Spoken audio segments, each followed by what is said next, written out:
1964 yilning ma'lum bir kuni Michael Dimont ismli 19 yoshli bir yosh uyida hayajonlangan holda yuk taqinlarini yig'ishtiryotdi. Michaelning uyi Nevada shtatidagi chet bir kichik bozorda edi. Uning dadasi izchil Las Vegasda ishlamchilik qiladigan bo'lib, uyiga bek oz qaytadi. Michaelning oliy maktabga o'tganligidan xabar topgan dadasi darhol uyiga qaytib kelib, qo'ynidan bir boloq pulni chiqarib, qayta sanagandan keyin hammasini Michaelga berib, olib ketib o'qish pul topshirgan dedi. Shuna qilib Michael urug'-tuqqanlar bilan xo'shlashib, o'zining oliy maktab hayotini boshladi. Maktabga berib bir necha kun bo'lmayla Michael cho'ng shaharning kechilik turmushiga maftun bo'lib qoldi. Doim kechicha saboqdoshlariga ergishib qahvaxonada aroq ichadi. Garchi u ba'zi vaqtlarda o'zini vaqtni beyo'da o'tkazayotgandek his qilsa-mu, lekin o'zining emas, balki atrofidagi boshqa saboqdoshlarining muhabbatlashib yoki har xil kechilik bazmxonalarda ishib o'ynab yurganligini ko'rib, ko'ngli sal joyiga tushadi. Yozliq ta'tilda Michael o'z yurtidagi kichik bozorga qaytib kelib, bir necha kun turibla to'liq zerikishlik his qildi. Shuning bilan u dadasiga u xizmat qiladigan joyga berib 2 kun o'ynab kelgisi borligini aytdi.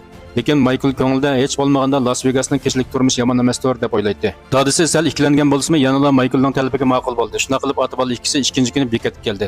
Bir yillik oliy maktab hayotini boshdan kechirgan Michael kishilar orasida dadasining kilangsiz va juljul kiyimlarining intayin chenib qolganligini tunji qatim his qildi. Michael dadasiga kiyinishiga diqqat qilishni eskartdi. O'ylamgan yerdan dadasi qapqini turib, "Men bir ishlamchi, yo ishxonada o'tirib xizmat qiladigan ziyoli bo'lmasam, undaq ratli kiyinib nima qilaman?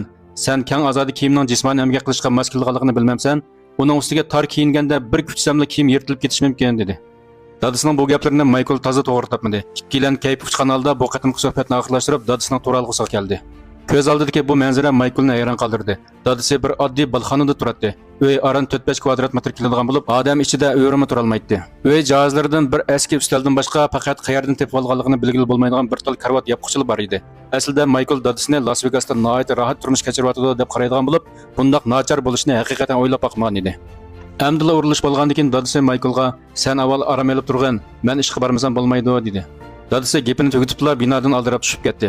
Michael birdam o'ylangandan keyin binodan tushib asta dadasining kendidan ergishmadi. U dadasining zodi nima xizmat qilganligini ko'rib boqmoqchi bo'lgan edi. Michael dadasiga ergishib u yoq bu yoqqa menib bir to'ng'ilish iskilotning yoniga keldi. Bu chaqda to'ng'ilish iskilotning oldiga dadasi bilan teng dematlik 10 necha odam yig'ilgan edi. Tuyuqsiz bir cho'ng yuk avtomobil kirib keldi. Michael dadasining ko'pchilik bilan birga mashinaning kendidan qisilib kirganligini ko'rdi. Bir necha minutdan keyin Michael dadasining cho'ng bir yeshikni yudiginicha eg'ir qadamlar bilan birdan menib birdan to'xtab taslikda yeshikni belgilangan o'rin qo'yganligini ko'rdi. Orqadan dadasi yana yuk avtomobil tarafga qaytib kelib, belini ekkinicha yana bir yeshikni ko'tarib mandi. Michael yeshikning zodi qanchalik eg'irligini bilmaydi.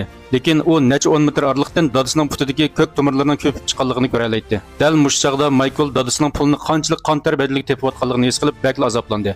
U astag'ini berib yaqin atrofdagi amonlik saqlag'uchidan bir qatimliq maldan qanchalik pul topib bo'lganligini so'radi. Amonlik saqlag'uchi uningga faqat 25 sent topa oladi deb javob berdi. Michael ko'ngilda oddiy hisoblab baqdi. Aslida dadam bir kunda eng ko'p bo'lganda aran 10 necha dollar topa oladi ekanda. O'ylab musharik kelganda Michaelning ko'z sanoqlari namlandi. U shu kuni tushdan keyin uyiga qaytib keldi. Qaytish yo'lida uning kallasida hamisha dadasining jafoliq siymasi paydo bo'ladi. U o'zi qavoxonlarda dadasining qon tarbiyalik kelgan qanchalik pullarni buzib chachqanligini o'yladi. Bu daqiqada u bundan keyin qavoxonaga bormaslikni, vaqtni beyo'da o'tkazmaslikni qaror qildi. Ta'til oxirlashay deganda dadasi qaytib kelib, yana bir qatim yenidan bir boloq pulni chiqardi va qayta sanagandan keyin hammasini Michaelga sundi. Michael pulni elib sanab baqdi. Jami 1000 Amerika dollari edi. U bu puldan 500 dollarni ayirib dadasiga qaytarib berdi va dadasiga "Bu mavsum bir qadar qisqa, 500 dollar bo'lsa yetadi" dedi. Bu vaqtda Michael tunji qatim o'zini yaxshi o'g'il bo'lishim kerak deb o'ylagan edi.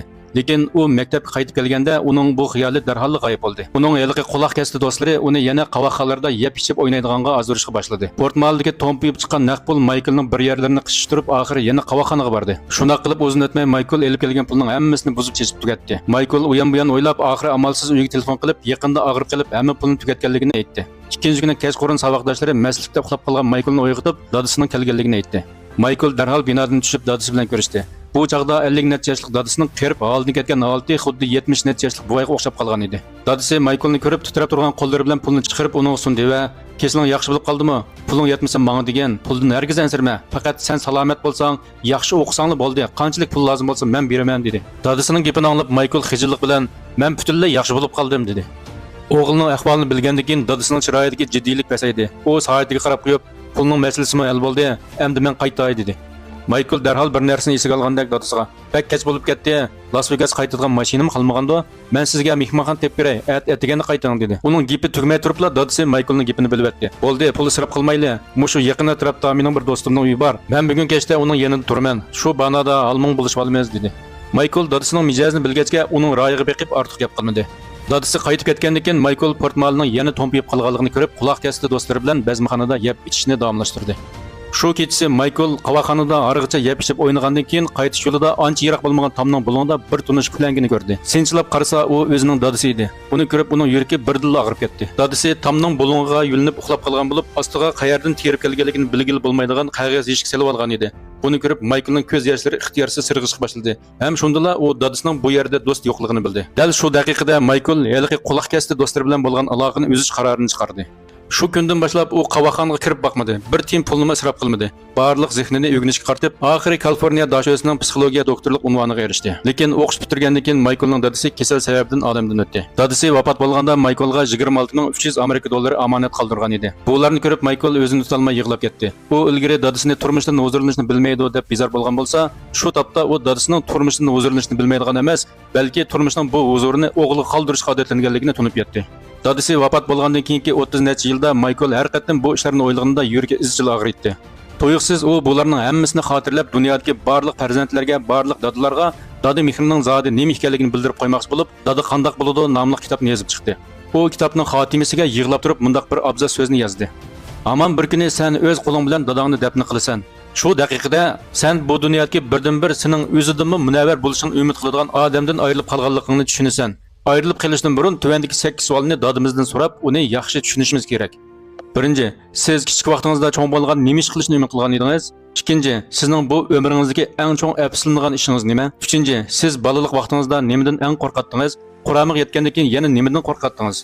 To'rtinchi, siz qabul qilgan eng yaxshi ko'radigan sovg'at nima? Oltinchi, agar o'tmishga qaytqil bo'lsa, siz qaysi ishni qayta qilishni o'ylaysiz? Yettinchi, sizning hayotingizdagi balangizning tushunishini umid qiladigan eng oxirgi savoq nima? 8. Siz ketishdan burun qaysi ishni mening mangu esimda saqlashimni umid qilasiz?